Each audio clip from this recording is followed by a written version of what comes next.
Hello, I'm Matthew Malcolm with American Vineyard Magazine, reporting to you here today with Jeff Bitter, president of Allied Grape Growers here in Fresno in their office. Wanted to talk about the current status of the wine industry. Right now, we've got the 2019 crop has just started getting harvested, well underway here in the Central Valley, and I know there's, some of the regions still have a ways to go. But what are you seeing right now as far as the 2019 crop? And as we go into, the market. We began this harvest pretty well, have no issues really with getting the crop in.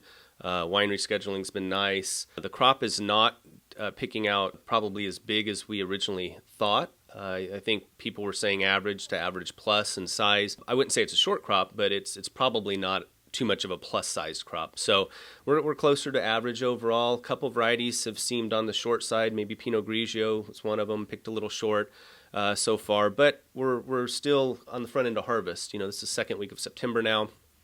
We really haven't started much in the North Coast other than some early whites like Sauvignon Blanc.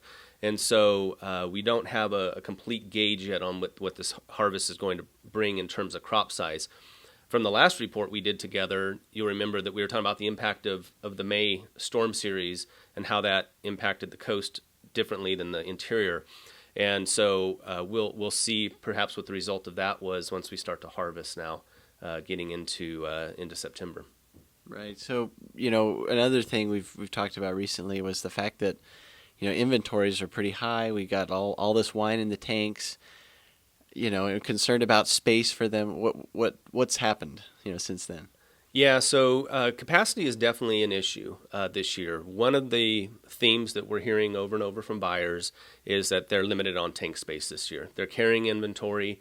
That has probably been the single most damaging factor to the marketplace this year, is that there's just simply not a lot of extra capacity. And a lot of that has to do with slowdown in shipments that we've talked about in previous segments, things that we've pointed out in very many of our recent market reports and things, where we just don't see the shipment growth that we were seeing a few years back. And what happened was, a lot of the wineries in the business were projecting to continue to see that double-digit growth, and that hasn't happened over the last 3 or 4 years. And so their inventories have slowly been building. And with the larger crop last year, which was about 10% above the average of the previous 4 years, that really kind of was the nail in the coffin of inventory in terms of everybody kind of finally realized, hey, we're at a point where we're at capacity in the industry inventory-wise. And this year, that's being now pushed down to the producer level. This is really the first year, I'd say, that growers outside of the Central Coast have felt this type of pressure on the market based on capacity issues. Right. Do you feel like that's putting some downward pressure, or on prices and making sales differently from what they would normally be accustomed? Yeah, the grape market is weaker this year than it's been in recent years. There's really not much of a spot market at all. Most growers have contracts in the wine grape business. So most growers are covered under contract. Like I said earlier, deliveries are progressing very well through the wineries. We're having very limited issues with quality and any of those types of things.